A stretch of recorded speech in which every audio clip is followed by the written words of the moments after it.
Alrighty, hello everybody, and welcome to Love at First Sight. This is, once again, like all others, a game I know very, very little about. But we actually have more important news. First off, I have a little surprise for all of you.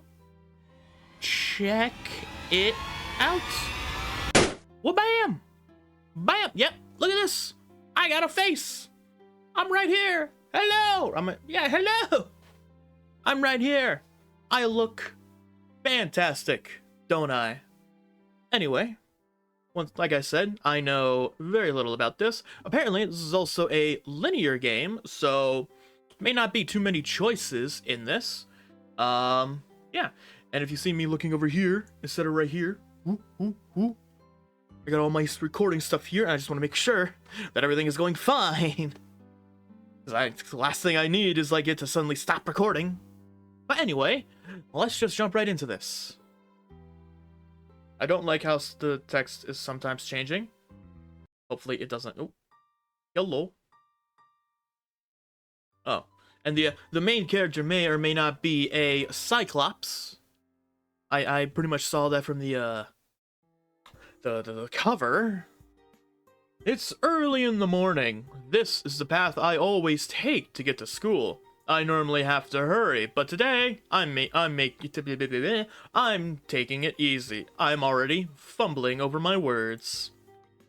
I had a little extra time to get out of the house, which is kind of unusual. Why is that unusual, huh? I'm gonna need some explanation. There's a new world, new setting, new life I'm living. I'm gonna need to know what's going on. I'm feeling good under the warm morning sunshine and cool morning breeze as I head to school. Oh, this is my school? It's a lovely school. It looks gorgeous. I'm not in a hurry, but it still doesn't take long to get to school. My house isn't right next to the school, but it isn't that far away either. How many times am I gonna say the word school? It's starting to not sound like a word.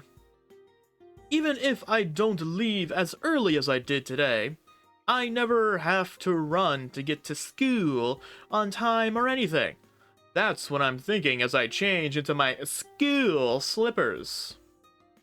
I absentmindedly climb the stairs, heading to my classroom on the second floor, Class 2-2. I put my hand on the door to open it, as I believe everyone does. And then... Oh, hello, Akemi? Akemi? Is that how you say it? Akemi? Oh, Ma-kun, good morning. You're here earlier than usual. How unlike you. You seem very chipper today. What's with the hand? Are you trying to give me like a high five? Or are you telling me to like stay back? Her loud, ear-splitting voice shakes me out of my morning daze. Hang on, can I? I can. Ear-splitting, you say?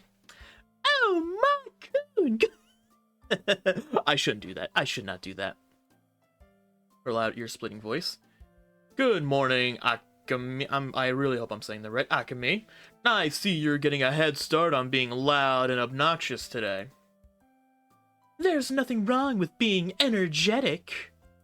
Well, I mean, there is something wrong with being energetic if you're like this close at me, and if you're screaming it in my ear. This overly spirited person is, oh Jesus, Tsunemi Akemi. She's always like this, the kind of person who's always going full throttle from the moment she wakes up until the moment she falls asleep. No, this is me. You're not energetic, you're out of control. But I guess that's what I should be expecting by now. Morning, Tomo. You know her better than I do, right? Does she have a volume knob? Who's Tomo? Oh, hey, you're Tomo. Morning. What does Tomo sound like? He looks down. He looks emo-ish. Morning. I've known Akemi for a long time, and I can say for sure that, no, She doesn't. This is Ochiai Tomoyori. He's a zombie in contrast to Akami's liveliness. But unlike Akami, his energy level is constant. Right? His energy level is constant. He's lifeless all day, every day. Well, good for him. At least he's managed to nail down consistency. Yeah, I've only known her for a little while, but I'm starting to realize that. You'll get used to it. But the question is, do I want to get used to it? Ma-kun, lately you've started treating me as bad as Tomo-kun. Is this really how you should be treating someone you've only known for 2 months? Really? Is that how long I've known you people? 2 months? Am I new here? Am I the new kid? Please, no. No, I can't. I don't think I can deal with that. Considering how annoying you are, do you really expect me to treat you any differently? Yeah, I've only known these two for about 2 months, though I've gotten pretty close to them in that time. I'm Fukunaga Mamoru. Fukunaga Mamoru. 2 months ago, I had to switch high schools because of my parents' work. Whoa, wacky adventures ensued then. Fall's almost over. I transferred in the middle of the season, and because of that, I was a bit of an oddity among the other students. I was really nervous at first, but luckily, these two came along, and we became friends. Aw, isn't that lovely? That's mean, Tomo-kun. That's mean. Tomo-kun, say something. Well, it seems like you two are getting close. Yeah, thanks to you. Hey, don't ignore me. Nah, I'm pretty sure we'll do that. I can do whatever I want. I can say for sure that Tomo is the real reason I'm comfortable here now. He doesn't take care of his appearance, and he's not the warmest person you'll ever meet. But he's pretty smart, and ultimately, a good guy. I learned how dependable he is pretty quickly. Okay. Akami. Wait, who the hell's Akami? Was it her? Okay, ignoring me is now forbidden, you hear me? You cannot forbid me from anything, Akami! I shall do what I want, when I want. We might be ignoring her, but I guess I owe Akami as well. I don't know how I got this voice. I don't know how I developed this for my character. We might be ignoring her, but I guess I owe Akami as well. It just flowed out. The fact that she's so annoyingly loud is her only real flaw. I don't know anyone more inspiring than her. Lately, Akami's been trying to get me to hang out with her and Tomo all the time. But I can't do that. I got my own thing going on. Right? The two seem to balance each other out, though it's not a perfect balance by any means. From what I hear, they've been friends since they were kids, though Tomo once told me she's basically just been following me around this whole time. Oop. The bell rings. It's almost time for homeroom. What's first period today? Math. Our homework is due today. You did do it, right? Yeah. Yesterday I finished with time to spare for a change. I was actually able to go to bed early because of that. This guy goes to bed early. Pfft, please. Who does that? Ruin your sleep schedule. Am I right? I said ignoring me was forbidden. Hey! Oh, it's time for class? I believe it's time for class. Like, ooh. Well, that was a wonderful class. That was fast. The morning lesson ends, and lunchtime begins. Oh, wait, shit, was that it? It's time for lunch already? God damn. Lunchtime, time to eat. Well, I mean, obviously. We move from our classroom to one further down the hall. We're the only ones in here, and Akami's thundering voice echoes in the empty classroom. The three of us have been coming to this empty classroom for lunch since I transferred to this school.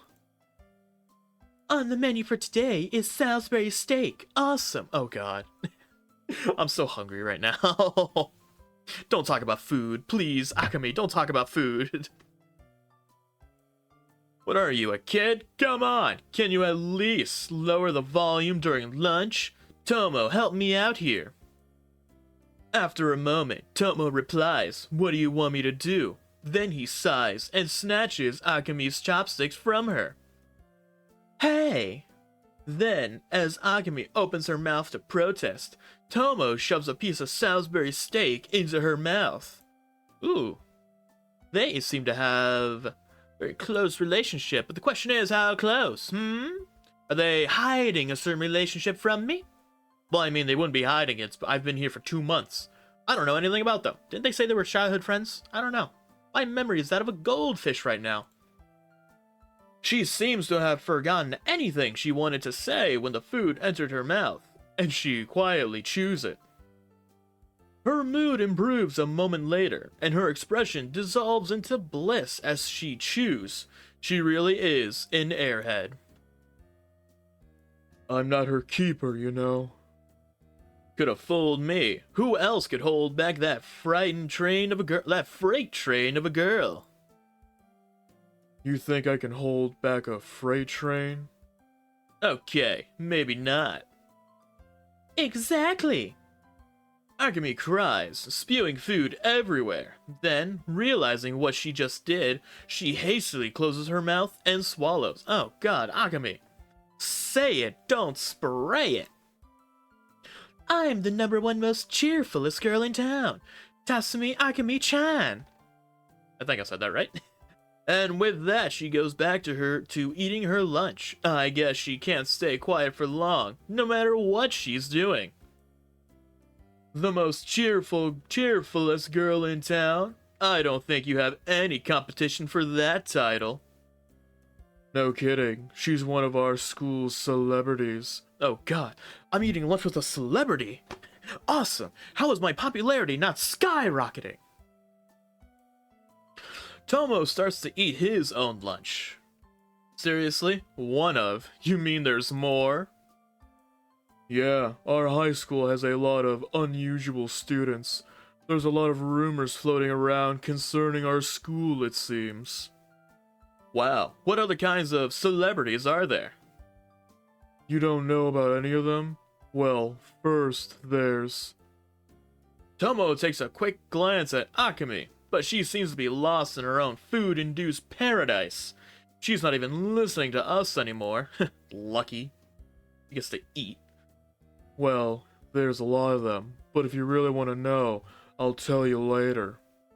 He doesn't want to talk about this in front of Akame. I guess it's a touchy subject, but I'll make it a point to ask about it later. All done. Oh, you eat way too fast. Lady's a vacuum over here. Crap, I barely touched any of my own food while we were chatting. I should have started on my lunch while she had her mouth closed. I'm not gonna get another chance now. She won't let me eat. It's been days. Someone help me. Hey, what were you two talking about? I was recounting the epic saga of how you won your fame. He seemed to be really interested in it, so I wanted him to hear it from the source. Wait, what? Really? Sure thing, Ma-kun. Do you want to hear about when I saved the town for the first time with my fantastic powers? I hadn't met Tomo-kun yet, and... Oh, no, I really don't want to hear about that. Come on, Tomo. Come on, man. You think I want to hear her go on and chatting and chatting and chatting? A minute ago, you told me to take care of her, and now I'm telling you to do it. I haven't even touched my food yet, so you be her friend for a bit. What about me? I haven't eaten yet. Both in-game and out-game. I want to eat. And without a second glance, he starts eating his own lunch in silence. Ma-kun, are you listening? So anyway, my mom had gone out shopping and... No, you are the one who needs to listen. No, you are the one who needs to listen. Man, how did I get roped into this? And so, for the rest of lunchtime, I got stuck listening to her story while I finished my lunch and gave her the occasional nod. Oh, I got to eat? Well, I guess there's that. School ends. School's over already? That was quick. That was fast. Huh? Ma-kun? Where's Tomo-kun? Akemi calls out to me as I'm packing up my stuff. She rushes out of the classroom right when class ended, and it seems she came back just as quickly. He said he had some... Oh. He said he had some things to take care of back at his place, and left a little early. What's up? Oh, really? Well, can you take this to the third-year classrooms for me? I promised to return this before the end of the day, but I've got a club meeting I gotta go to, so... She hands me a small paper bag. It feels like it's got a book or something inside it. I sigh. Fine, I'll do it. Thanks a bunch. Give it to a student in class 3-2 named Yae Katashi. I'm counting on you. No sooner does she say that than she disappears once again. She just can't sit still, can she? I suppose I better get going too. No telling how long this Yay person is going to be there for. I hope I'm saying that right. Yay? Yai? I think it's Yay. The E makes the A. Oh wait, that's English. Isn't this all Japanese? Oh god. Oh no, please. I finish packing up and head to the classrooms on the 3rd floor. Am I walking? Am I going to the class? Ah, stairs. I arrive at the 3rd-year student's classroom with Akami's package, and looking for the person I'm supposed to deliver it to. But some of the other students tell me she stepped out for a bit. God damn.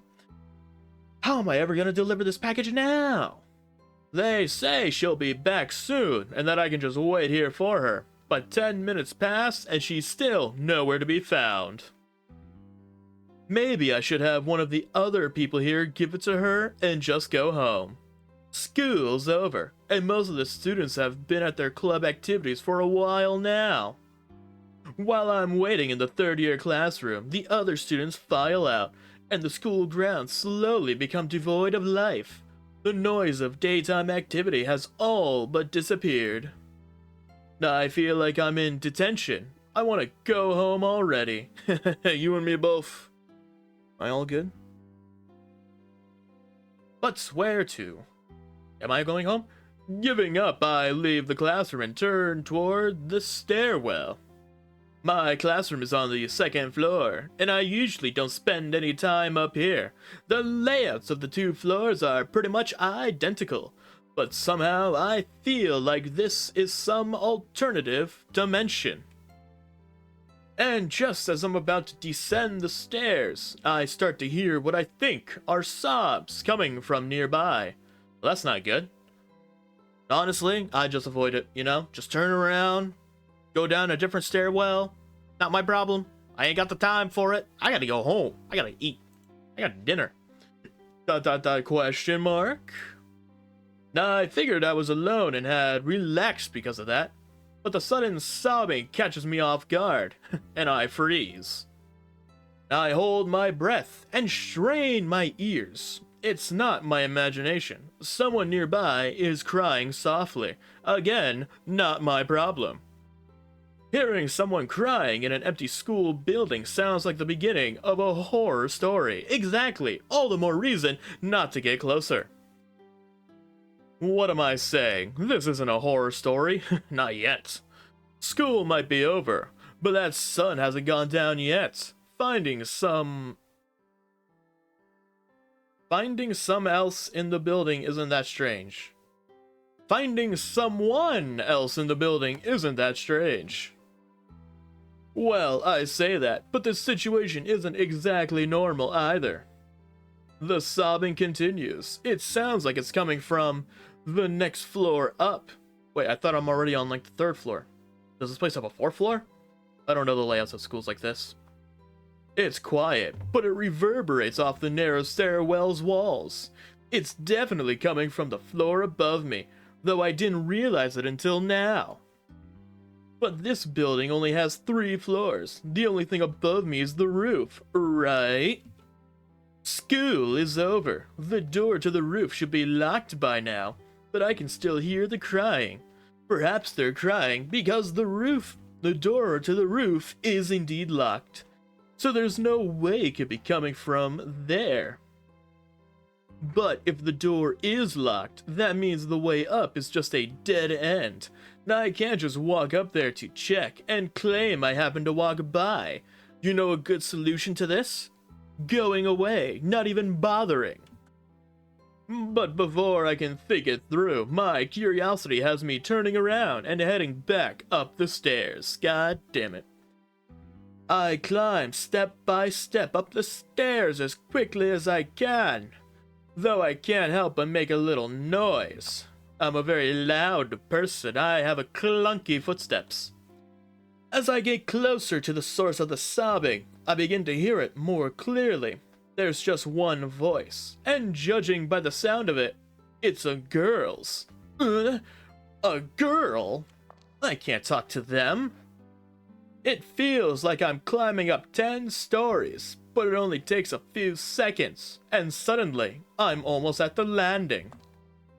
I take the last step and turn toward the source of the crying. In front of me is a girl wearing our school's uniform. She's laying against the door to the roof, sobbing.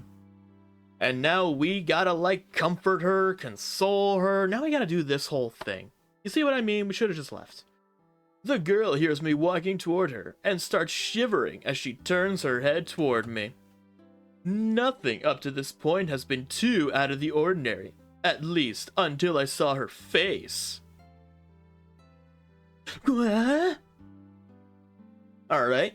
It's a one-eyed bandaged girl.